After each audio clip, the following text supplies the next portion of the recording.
I used to live in a small cottage in the country. It was quite secluded, and there were only 2 buses a day that went past my house.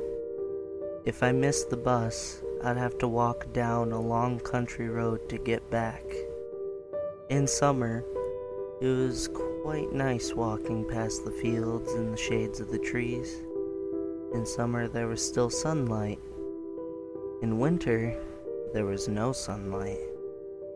And it was in winter when I missed the bus home.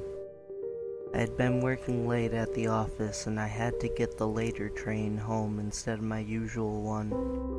As I sat on the train home, I watched as the sun slowly sank beneath the rolling hills of the countryside. It was getting dark outside.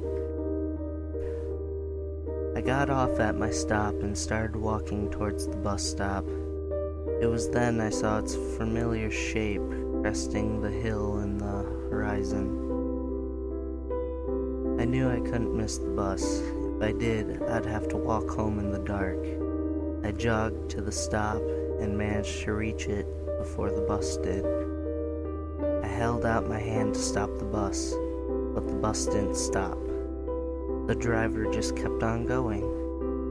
Now, obviously I was annoyed, but I knew that swearing and cursing wouldn't help my current situation.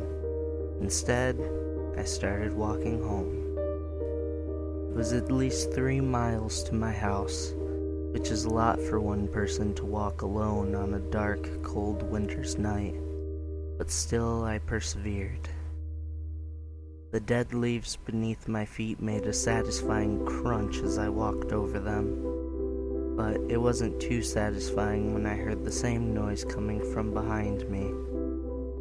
I knew I was alone. I checked several times during the walk to soothe my paranoia, but now I couldn't even consider turning around, just in case. Just in case I would find something as horrifying as the things that often appeared in my nightmare. I ignored the crunching and carried on, but I started to speed up at this point, hoping that I could outrun the noises. But I couldn't. As I moved faster, the noises behind me moved faster too, and they started to sound closer and closer. I started to run when I heard the breathing, the deep, croaky, terrifying breathing of the thing following me.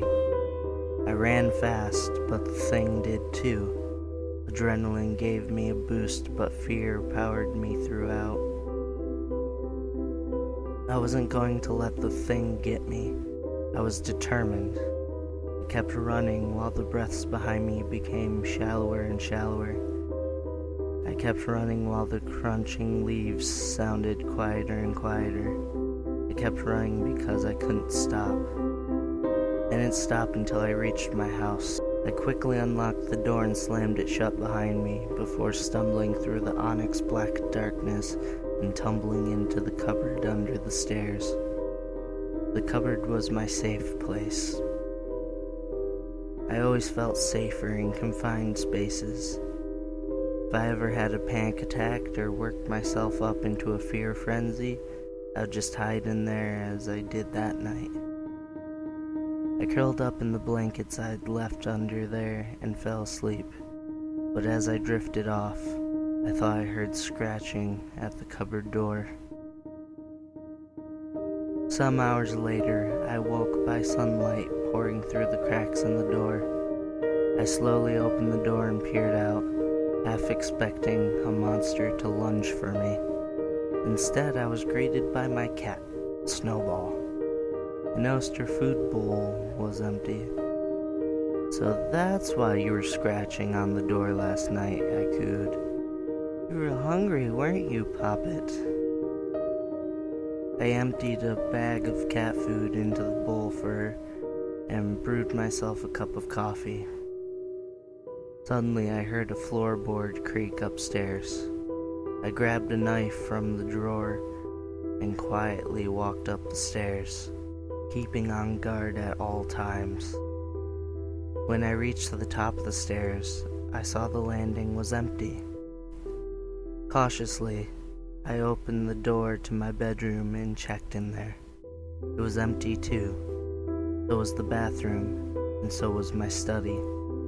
Everywhere was empty. I told myself to stop being so paranoid. It was an old cottage and the beams were probably weak and creaky. I retrieved my coffee from downstairs and started doing some work in the study. For today, I could work from home, which meant I didn't have to run down any country roads late at night being chased by a boogeyman. I turned my laptop on and started working. I worked for several hours without a break. Sometimes I felt Snowball come and brush up against my leg. I'd stroke her and assure her I would come down and play with her later. Whilst I was working, I heard a noise outside. It was an owl hooting. I looked out the window opposite my desk when I had a realization. It was a realization so chilling it made my blood turn cold. There was an owl. It was still dark outside. My house was dark when I got home, but the lights were on.